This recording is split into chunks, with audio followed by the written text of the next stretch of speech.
आज महाराष्ट्र कराड़ में स्थित मलकापुर कोयना वसाहत कराड़ में श्री ब्रह्म चैतन्य गोंदवलेकर महाराज पुण्यतिथि महोत्सव का आयोजन किया गया, जिसमें 5 तारीख से लेकर 14 तारीख तक हर रोज भावगीत, गीत रामायण, नाट्य, गीत कीर्तन, अभंग और भक्ति संध्या, साथ में ही रात में सभी भक्तजनों को प्रसादी के तौर पर भोजन की भी व्यवस्था की गई है।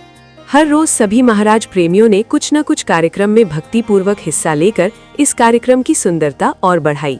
आज स्वर संस्कार म्यूजिक एकेडमी की तरफ से भक्ति संध्या का भी आयोजन किया गया, जिसमें सभी संगीत कलाकारों ने भक्तिमय गीत गाकर इस माहौल को संपूर्ण रूप से भक्तिमय कर दिया। स्वर संस्कार ग्रुप के अभिजीत कुलकर्णी और चित्रा कुलकर्णी ने इस पूरे कार्यक्रम का आयोजन किया था।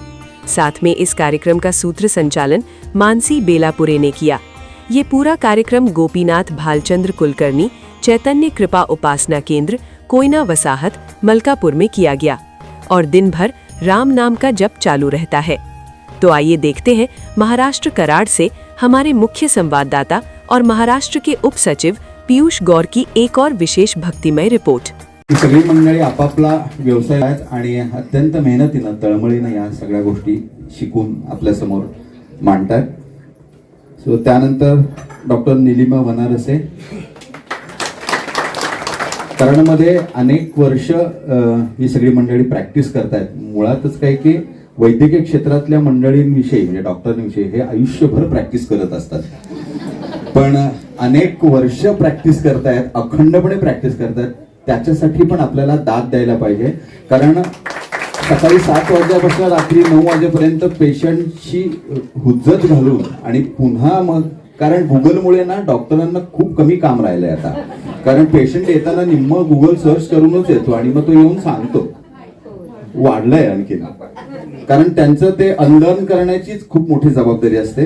सो डॉक्टर निलिमा वनारसे, त्यानंतर आपल्या समोर इथं मगाशी खूप छान दाद तुम्ही दिली डॉक्टर चित्रा खानवेलकर, कृष्णा वैद्यकीय महाविद्यालयात अध्यापक म्हणून त्या काम करतात गेली अनेक वर्ष। आणि आनंदाची गोष्ट अशी की आपल्या कानावर महेश मुतालिक सप्तक सांगली अशी जी मंडळी असतील तर ते जे फाउंडर मेंबर्स होते त्यामध्ये डॉक्टर चित्रा खानवेलकर होत्या, ही फार महत्वाची गोष्ट। आणि आत्ताच खूप छान गाणं सादर केलं मागाशी शोधसी मानव हे सरांनी सादर केलं, डॉक्टर नितीन जाधव। अनेक व्यासपीठांवर आपण सरांचं गाणं ऐकत असतो आणि एकदम एनर्जेटिक अशा पद्धतीने ते गाणं सादर करतात। त्यानंतर संगणक क्षेत्रामध्ये डॉक्टर असं मी म्हणतो, कारण कुठलाही असलेला संगणकातला किडा काढण्याची जबाबदारी असते आणि खूप छान पद्धतीने करतात, गिरीश कुलकर्णी। आणि त्यांच्या संसाराचा ताल तोल सगळं सांभाळणारे सपना कुलकर्णी। आज यांची काय एकमेकांना वेळ लावल्यानंतरची अॅनिव्हर्सरी होती, ती वेडिंग अॅनिव्हर्सरी असं मी म्हणतो। आज लग्नाचा वाढदिवस आहे आणि मुहूर्त चांगला आहे, म्हणजे एकदा जोरदार टाळा त्याच्यासाठी पण होत। वा वास्तविक शिक्षक जर गाणार असेल तर हाताखालची जी मुलं असतात ती छान पद्धतीनं दाद देतात, असं इथं जे शिक्षक मंडळी आहेत त्यांना तो अनुभव असेल कदाचित। पण असे शिक्षक आम्हाला मिळायला हवे होते, जे आम्हाला मिळाले नाहीत आमच्या प्राथमिक शाळेमध्ये। पण प्राथमिक शाळेमध्ये अध्यापिका असणाऱ्या अपर्णा काटकरांना आपण नक्की छान दाद दिलेली आहे। खूप चांगल्या पद्धतीने भावपूर्ण पद्धतीने त्यांनी गाणं सादर केलं आणि ज्या मंडळींना वन्समोर मिळाला त्यापैकी डॉक्टर गिरीश जोग सर। मी कायम असं सांगतो की घसा आणि गळा याच्यामध्ये बरंचसं अंतर असतं आणि आपण पहिला तांब्या आंघोळीचा डोक्यावर पडला की काय आवाज लागतो, तुम्हाला सांगतो नॅचरल रिव्हर्ब वगैरे मिळतो आपल्याला आणि सगळ्यांचे गळे खुलतात, तरी पण गाणं भावपूर्ण असणं याला खूप महत्व आहे। आणि जी दाद तुम्ही दिली तिथे भावपूर्णतेला दिली। सो डॉक्टर गिरीश जोग सर, थँक्यू। अत्यंत उत्साही राज्यस्तरावरचा शिक्षकाचा आदर्श शिक्षक असा पुरस्कार ज्यांना मिळालेला आहे रशीद तांबोळे। अत्यंत उपक्रमशील असे अध्यापक आहेत, शिक्षक आहेत। त्यानंतर पद्माकर जोशी यांच्यासाठी जोरदार टाळ्या आपण वाजवाव्यात। आणि विशेष उल्लेख करायचा काही तांत्रिक कारणांमुळे ते इथं सहभागी होऊ शकलेले नाहीत, दुष्यंत कुलकर्णी सरांचाही मी आवर्जून उल्लेख करतो।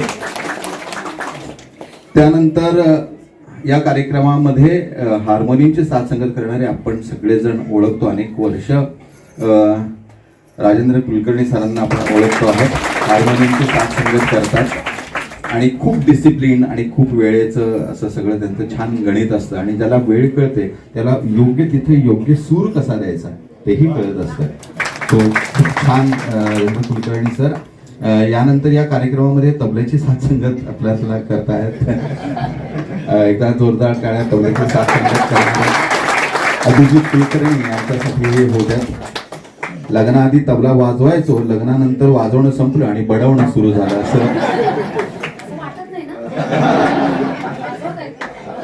कार्यक्रमामध्ये ना अनेक वर्ष आपण उल्लेख करत असतो की साईड रिदम, शास्त्रीय गाणं जिथे जिथे असतं. म्हणजे मला या निमित्तानं पुलंचे शब्द आठवतात. पुलं म्हणतात की आम्ही सुरांची माधुकरी मागणारे.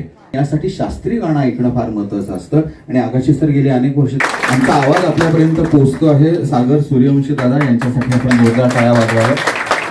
हे खूप मेहनतीचं काम असतं आणि सगळा जो खेळ आहे तो याच्यावरचाच खेळ आहे, या आवाजावरचाच खेळ आहे. आमचा आवाज आपल्यावर. मी शिक्षक म्हणून अपर्णाचं काम करत होती, ती नोकरी सोडली, ते बरं झालं. त्याच्यामुळं चांगलं गाणं सुंदर ओळी ज्या लिहिलेल्या आहेत हिंदीमध्ये आहे ही कविता. 2.5 अक्षर के ब्रह्मा, 2.5 अक्षर की सृष्टि, 2.5 अक्षर के विष्णु, 2.5 अक्षर की लक्ष्मी, 2.5 अक्षर के शंभू, 2.5 अक्षर की शक्ति, 2.5 अक्षर की भक्ति, 2.5 अक्षर की श्रद्धा, 2.5 अक्षर का त्याग, 2.5 अक्षर का ध्यान, 2.5 अक्षर का सत्य, 2.5 अक्षर की मिथ्या, 2.5 अक्षर का प्यार, 2.5 अक्षर का युद्ध, 2.5 अक्षर का प्रेम, 2.5 अक्षर की घृणा, 2.5 अक्षर का ग्रंथ, 2.5 अक्षर का भाग्य, 2.5 अक्षर की व्यथा, 2.5 अक्षर का शब्द, 2.5 अक्षर का अर्थ, 2.5 अक्षर का श्वास, 2.5 अक्षर का प्राण, जन्म से मृत्यु तक सब 2.5. तो आपका 2.5 आप स्वयं चुने. आधी भी 2.5 है और अंत भी 2.5 है.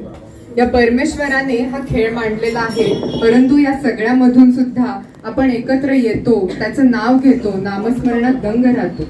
हे पुढील गीत संत तुकाराम यांनी लिहिलेलं आहे. संगीत दिलंय श्रीनिवास खळे यांनी आणि आपल्या समोर सादर करतात डॉक्टर निलिमा वनारसे आणि सपना कुलकर्णी.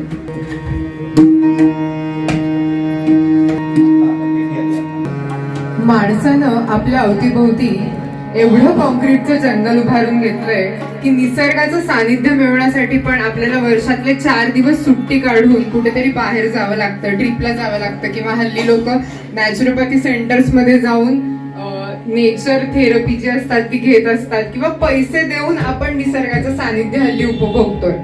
पण खूप जण आपल्याला सांगतात बघा की कधी कधी आपल्याला लो फील होत असेल, काही कमी जास्त वाटत असेल, तर म्हणतात जरा निसर्गाच्या सानिध्यात जाऊन या, एकदम रिकनेक्ट व्हाल, रिएनर्जाइज व्हाल किंवा रिफ्रेश वाटेल तुम्हाला. पण आपण ह्या जंगलात, सिमेंटच्या जंगलात अडकल्यामुळे हे विसरत चाललोय की आपण या निसर्गाच्या मातीतूनच जन्माला आलेले लोक आहोत. आपला मूळ स्रोत हा निसर्ग, हे शास्त्र, ही संस्कृती आपण विसरत चाललेलो आहोत. कधी कधी आयुष्यात असे क्षण येतात जिथे आपल्याला वाटतं की स्वप्न आणि वास्तव यातला फरक संपलेला आहे, जिथे निसर्गाची सुंदरता आणि संगीताची जादू एकत्र येते. ती आपण या पुढील गाण्यातून ऐकणार आहोत. आपल्या समोर सादर होत आहे हे पुढील गीत अपर्णा काटकर घेऊन येतात. गीत लिहिलंय अशोक परांजपे आणि संगीत दिलंय अशोक पत्की यांनी.